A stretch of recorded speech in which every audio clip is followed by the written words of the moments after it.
Assalamualaikum warahmatullahi wabarakatuh.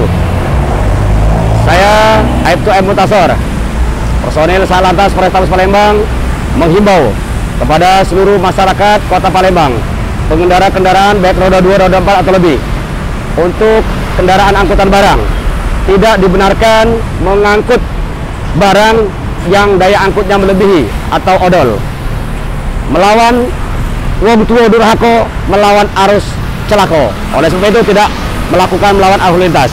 Sepeda motor tidak boleh berbonceng lebih dari satu orang. Gunakan helm ber-SNI. Gunakan sabuk keselamatan. Kendaraan tidak boleh dipasang knalpot, blong atau racing. Inilah himbauan dari kami untuk terciptanya keamanan, keselamatan berlalu lintas di jalan raya. Semoga kita terhindar dari traffic accident. Ingat, kecelakaan terjadi karena didahului dari pelanggaran lalu lintas. Stop pelanggaran, stop kecelakaan, keselamatan untuk kemanusiaan.